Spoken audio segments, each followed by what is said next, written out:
যদিও একটা কথা বলা হচ্ছে যেমন লটারি থেকে, আসলে এখানে লটারির কোনো ইফেক্ট নাই। এই যে হবিগঞ্জের নাম করা দুইটা স্কুল মানে জিরো ফলাফলে আছে। সরকারি উচ্চ বিদ্যালয় থেকে চলতি সনের যে প্রাথমিক বৃত্তি পরীক্ষা, সেখানে ৪৬ জন পরীক্ষার্থী অংশগ্রহণ করে। রেজাল্ট হওয়ার পর দেখা যায় যে শহরের এই যে আলোচিত যে ভালো স্কুলগুলো, সেগুলোর কোনো স্কুলের কোনো পরীক্ষার্থী সফল কাম হতে পারে নাই। হ্যাঁ, কিন্তু আমাদের যে ছাত্ররা, আমরা তাদেরকে, যদিও একটা কথা বলা হচ্ছে যেমন লটারি থেকে, আসলে এখানে লটারির কোনো ইফেক্ট নাই। এই অর্থে বলবো যে 3 থেকে তারা হয়তো লটারি দিয়ে 3 তে ভর্তি হয়েছে। 3 থেকে আমরা বার্ষিক পরীক্ষা নিচ্ছি, 4 এ বার্ষিক পরীক্ষা দিচ্ছে তারা, দিয়ে 5 এ উঠছে। 5 এর হাফ ইয়ারলি পরীক্ষার পর তাদের মেধা তালিকা অনুযায়ী আমরা উপরের দিকের কোটা অনুযায়ী আমরা ৪৬ জন শিক্ষার্থীকে 2 শিফট থেকে আমরা বাছাই করে প্রেরণ করেছি। তাদের জন্য আমরা যথেষ্ট আলাদা ক্লাসের ব্যবস্থা করেছি। গার্ডিয়ানরা আমাদের সহযোগিতা করেছেন। গার্ডিয়ানরা সবসময় খোঁজখবর রেখে এবং তাদের আমরা ক্লাস টেস্ট নিয়েছি।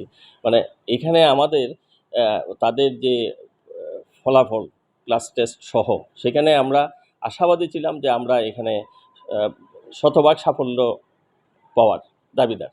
কিন্তু ফলাফল হওয়ার পর দেখা যায় যে আমরা ট্যালেন্টফুল নাই, ঠিক আছে, সাধারণ, এমনকি সাধারণ বৃত্তিটুকু আমাদের ছাত্ররা পায় নাই। কাজেই এটা আমাদেরকে আশাহত করেছে। এই বিষয়টা নিয়ে আমি সাথে আমি কথা বলেছি আমাদের এডিসি শিক্ষা মহোদয়ের সাথে। হ্যাঁ, আজকে সকালে আমার মাননীয় জেলা প্রশাসক মহোদয়ের সঙ্গে কথা হয়েছে। তো আমি স্যারকে তথ্য দিয়েছি এবং স্যারকে বলছি, স্যার আপনার যদি সম্ভব হয় উপরে এই বিষয় নিয়ে কথা বলেন। কারণ এটা ব্যক্তিগতভাবে আবেদনের বিষয়টা আমি মনে করি না। আমি মনে করি যে এই স্কুলের স্বনামধন্য স্কুলগুলোর যে ফলাফল বিপর্যয়, বিষয়টা ভালো করে গুরুত্ব দিয়ে তদন্ত করে শিক্ষার্থীদেরকে আশ্বস্ত করা উচিত।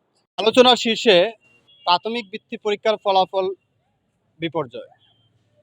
হবিগঞ্জ জেলায় প্রাথমিক বৃত্তি পরীক্ষার ফলাফল বিপর্যয়ে স্বনামধন্য দুটি শিক্ষা প্রতিষ্ঠান, হবিগঞ্জ সরকারি উচ্চ বিদ্যালয় এবং বিকেজিসি সরকারি বালিকা উচ্চ বিদ্যালয়ের ফলাফল 0 আসে। সর্বমহলে ছাত্র, শিক্ষক, অভিভাবক আলোচনা এবং সমালোচনা করছেন ফেসবুক সহ।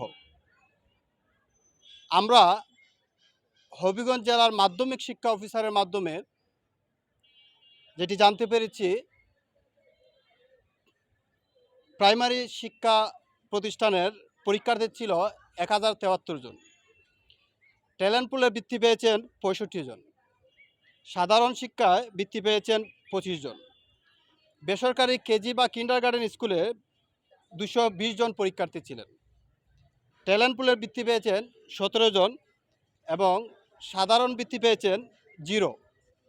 এই ফলাফল বিপর্যয়ের কারণে হবিগঞ্জের শিক্ষাঙ্গনে আলোচনা এবং পর্যালোচনার জন্ম দিয়েছে। আমরা এখন দাঁড়িয়ে আছি হবিগঞ্জের ঐতিহ্যবাহী এবং ব্রিটিশ আমলের হবিগঞ্জ সরকারি উচ্চ বিদ্যালয়ের ক্যাম্পাসের সামনে। এই ক্যাম্পাসের এবং এই পঞ্চম শ্রেণীর ছাত্রদের অভিভাবকরা হতাশাব্যঞ্জক হয়েছেন যে এটি একটা স্বনামধন্য শিক্ষা প্রতিষ্ঠান এবং হবিগঞ্জের ইতিহাসে এরকম ফলাফল বিপর্যয় হয়নি। আশ্চর্য হয়েছেন যে একজনও বৃত্তি পায়নি কেন। হবিগঞ্জ সরকারি উচ্চ বিদ্যালয়ের ভারপ্রাপ্ত প্রধান শিক্ষক জনাব আব্দুল কাইম স্যার আমাদেরকে জানান, ওনার প্রতিষ্ঠানের পরীক্ষার্থী ছিলেন 46 জন। উনিও হতাশাব্যঞ্জক হয়েছেন যে আমার এত ভালো প্রতিষ্ঠানে এরকম রেজাল্ট আসবে কল্পনাও করতে পারেননি। উনি ইতিমধ্যে জেলা প্রশাসক, এডিসি শিক্ষা, মাধ্যমিক শিক্ষা অফিসার এবং শিক্ষা অধিদপ্তর সহ বিভিন্ন দপ্তরে কথা বলেছেন। হয়তো কিছুদিনের মধ্যে উনি আবেদন করে বিষয়টি ক্লিয়ার করবেন। আমরা বিকেজিসি সরকারি প্রাথমিক বিদ্যালয়ে, বিকেজিসি সরকারি বালিকা উচ্চ বিদ্যালয়ের ভারপ্রাপ্ত প্রধান শিক্ষকের সাথে কথা বলে জানতে পেরেছি ওনাদের স্কুলের পরীক্ষার্থী ছিলেন 51 জন।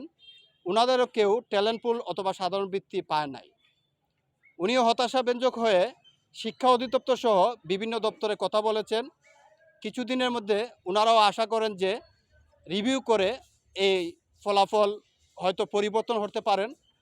কেননা ওনারা জানেন যে অন্ততপক্ষে 50% ছাত্র বা ছাত্রী বৃত্তি পাওয়ার আশানুরূপ রয়েছেন। আমাদের সামনে দাঁড়িয়ে আছেন হবিগঞ্জ সরকারি উচ্চ বিদ্যালয়ের বৃত্তি পরীক্ষার্থীদের অভিভাবক, ওনাদের কাছ থেকে আমরা জানতে চাইব এই ফলাফল সম্পর্কে। জি ধন্যবাদ। আসসালামু আলাইকুম। মানে আমার ছেলে ওই যে পঞ্চম শ্রেণীতে পড়ে হবিগঞ্জ গভর্নমেন্ট স্কুলে। মানে আমাদের এই স্কুল থেকে এই বছর মানে ৪৬ জন পরীক্ষার্থী অংশগ্রহণ করেছিল বৃত্তি পরীক্ষায়। এখন দেখা যাচ্ছে যে মানে ৪৬ জনের মধ্যে একজনও বৃত্তি পায় নাই। মানে এটা তো ইম্পসিবল, বুঝছেন না? মানে আমাদের স্কুলে মানে প্রত্যেক বছর সর্বোচ্চ রেজাল্ট করে এই গভর্নমেন্ট স্কুল। আর এখানে একটাও রেজাল্ট আসে না। অনেকে বলতেছেন যে এটা লটারির কুফল। মানে তাদের জ্ঞাতার্থে আমি জানাই যে লটারির কুফল যারা বলতেছেন তারা মনে হয় ভুলে গেছেন যে বাচ্চারা 3 তে অথবা 6 এ ভর্তি হইয়াই বৃত্তি পরীক্ষা দেয় না।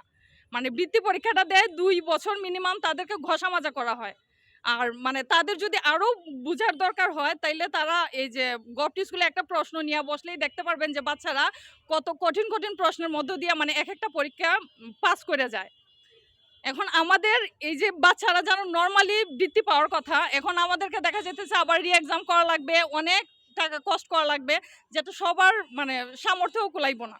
এখন ডিসি সাহেবের সাথে আমরা দেখা করে আসছি, উনি বলছেন যে মানে আমাদেরকে রি এক্সাম করার জন্য মানে স্কুল থেকে আমাদেরকে কিছু হেল্প করা হবে ফাইন্যান্সিয়ালি, আর বাকিটা আমরা দিয়ে তারপর রি এক্সাম করব। এখন আমার কথা হলো মানে আমরা সবার সবার সাথেই ছিলাম, আমাদের রেজাল্টটাও সবার সাথেই পাওয়ার কথা। এখন পুরা একটা স্কুল, গভর্নমেন্ট স্কুল এবং বিকেএসি স্কুল, এই যে হবিগঞ্জের নাম করা দুইটা স্কুল মানে জিরো ফলাফলে আছে। এটার জন্য তো সরকারও দায়বদ্ধ। মানে এই ৪৬ জনের মধ্যে ২-৪ জন বাদ দিলে আমি বাকি ৪০ জনের মানে ভালো ফলাফল নিশ্চিত করতে পারি। মানে এর মধ্যে বেশিরভাগই ট্যালেন্টফুলে থাকার কথা। তো এই ক্ষেত্রে যে জিরোতে আসছে এটার জন্য আমার মনে হয় কোনো যান্ত্রিক ত্রুটি, আর নয়তো কর্মকর্তাদের গাফিলতি, আর নয়তো আর কোনো কারণ থাকতে পারে। তো এটার জন্য যদি রি এক্সামও করি আমরা, রি এক্সামের ক্ষেত্রে যারা পেপার দেখছিলেন আগে তাদের দিকে দিয়া না দেখাইয়া যদি তৃতীয় পক্ষ দ্বারা দেখানো হয়, তাইলে আমরা আশাবাদী যে আমাদের যে রেজাল্টটা আমরা আশা করি ওই রেজাল্টটাই আসবে। আর নয়তো মানে আমাদের বাচ্চারা চরম বিপর্যস্ত মানসিকভাবে। মানে আমাদের বলার আসলে ভাষা নাই। মানে এই সরকারের পক্ষ থেকে এই ধরনের একটা কার্যক্রম আমরা কখনোই আশা করি নাই। ধন্যবাদ। ধন্যবাদ। আমরা অভিভাবকদের কথা শুনতে পেরেছি, তাদের যে ক্ষোভ হচ্ছে হয়তো এখানে যান্ত্রিক ত্রুটি আছে বা গাফলতি আছে, এবং সিলেট বিভাগের স্বনামধন্য প্রতিষ্ঠান হবিগঞ্জ সরকারি উচ্চ বিদ্যালয়, বিকেএসি সরকারি বালিকা উচ্চ বিদ্যালয়, এই ফলাফল বিপর্যয়ে ফেসবুক জুড়ে তুমুল আলোচনা, সমালোচনা এবং ক্ষোভ সৃষ্টি হয়েছে। এবং অভিভাবক, ছাত্র, শিক্ষক সবাই চাচ্ছেন যে রিভিউ করে যেন ফলাফলের একটি চূড়ান্ত সিদ্ধান্ত আসে দ্রুত গতিতে।